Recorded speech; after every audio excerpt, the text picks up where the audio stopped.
This is the fourth part of our lesson on living by faith. And what we've already seen is that in order to make it to heaven, we need to look at Jesus. Fix our eyes on Jesus, the pioneer and perfecter of our faith. And then we're given different admonitions, and the admonition here is to walk by faith. We've seen the faith of Abel. We've seen the faith of Enoch. We've seen the faith of Noah. And now what we're going to do is we're going to look at the amazing faith of our father of the faith, Abraham. Let's read starting in verse 8 in Hebrews chapter 11. It says here, by faith Abraham, when called to go to a place he would later receive as his inheritance, obeyed and went, even though he did not know where he was going. By faith he made his home in the promised land like a stranger in a foreign country, and he lived in tents, as did Isaac and Jacob, who were heirs with him of the same promise. For he was looking forward to the city with foundations, whose architect and builder is God. And by faith, even Sarah, who was past childbearing age, was enabled to bear children because she considered him faithful who had made the promise. And so from this one man, and he as good as dead, came descendants as numerous as the stars in the sky and as countless as the sand on the seashore. So God says to Abraham, go, I'm going to give you an inheritance. And I'm sure Abraham said to God something like this, great, where am I going to go? God says, I'm not going to tell you. Well, when am I going to come back? You're not coming back. I'm sure Abraham asked him, help me out, maybe north, south, east, west. You know what? We need to walk by faith. And if you know where you're going, that's not faith. Do you believe that God is going to guide you on your journey? Are you ready for the Christian adventure? And God uses Abraham as kind of like a symbol of what it means to live by faith. In fact, in Romans chapter 4, he says, Abraham is the father of all of those who live by faith, and their faith is credited to them as righteousness. In fact, if you're a disciple of Jesus, you're a lot like Abraham already.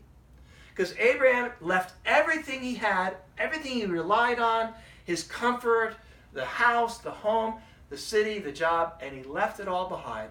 And he spent the rest of his life walking around in the promised land, which was really only a picture of what he would eventually receive. He says he lived in tents, as did Isaac and Jacob, who were heirs together with of the promise. And he lived in a foreign country. You know, if we're a Christian, really, in a sense, we live in a foreign country. Because this world is not our home. We're just passing through. Our citizenship is in heaven. Now, I like to imagine, kind of like with what happened with Noah, I like to imagine Abraham coming home and having a little conversation with Sarah. Sarah, I got good news. I met with God, and he told us we're going to go on a vacation. And Sarah says, great, where are we going, and when are we coming back? Abraham says, I don't know where we're going, and we're never coming back. You know, that's the Christian vacation. That's the Christian adventure. It's walking by faith. And I'm so proud of my father, if you will, in the faith, Abraham, because he, with his wife, left everything behind in Ur and spent the rest of their life living in tents, wandering around like a stranger in a strange land. You know what? That's exactly what we're doing. If we're disciples, you know, our citizenship is no longer in this world. And then another thing about Abraham and Sarah is what happened with the child. So it says, by faith, Abraham had a child, even though he was as good as dead. By the time Abraham had a son, he was well into his 90s. Sarah was around 90. You know, God said to Abraham, you're going to have a son. Abraham is, okay, great. How's that going to work out? Sarah. Abraham looks at Sarah, says, you know, I still got it, but Sarah, don't know about that. Menopause, 30, 40 years ago. Not looking good. And even when she was of childbearing age, she had no children. But Abraham and Sarah believed God. And God said, I'm going to make you the father of many nations. You know what? That was true literally, because Abraham, through Isaac, became the father of the Edomites and of the Jews. But also it's true spiritually.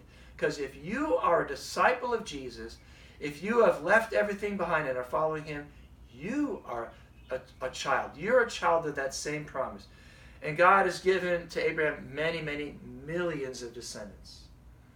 And let's read on. We're going to skip from verse 13 down to verse 17. We'll come back there, but we're going to look a little bit more about how God blessed Abraham's faith. Starting in verse 17. By faith, Abraham, when God tested him, offered Isaac as a sacrifice. He who had embraced the promises was about to sacrifice his one and only son, even though God had said to him, "It is through Isaac that your offspring will be reckoned."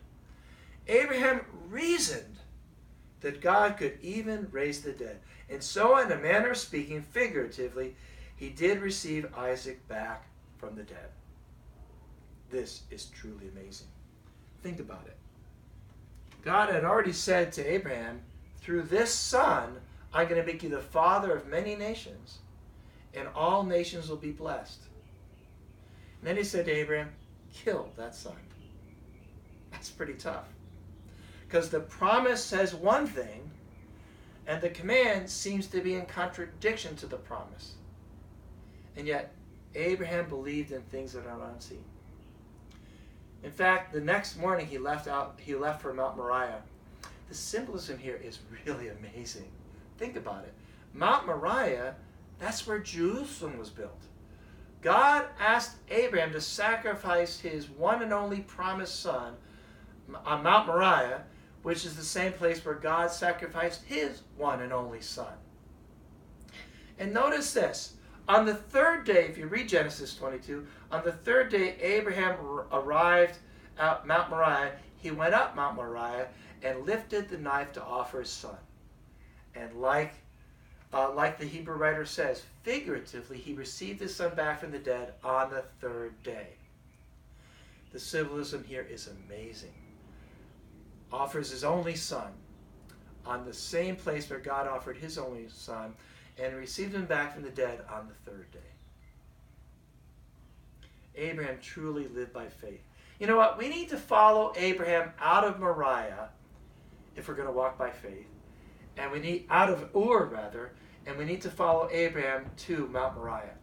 Ur is the place where you give up everything that you had before you were a Christian. It's the place where you put your hand to the plow and don't look back. If you're a Christian, you've already left Ur in a sense.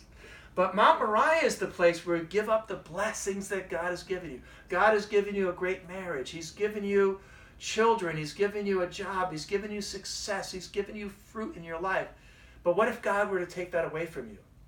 Would you be willing even to give up the blessings he's given you in order to walk by faith? You know, I believe the greatest three of faith in the entire scripture are Noah, Abraham, and Mary. Yes, Mary. Think about it. Mary is somebody who truly believed in things unseen. God said to her, you're going to be with child, and you're going to give birth to a son, and he's going to be called God with us. And by faith, against all odds, Mary believed God, and God credited to her as righteousness as well.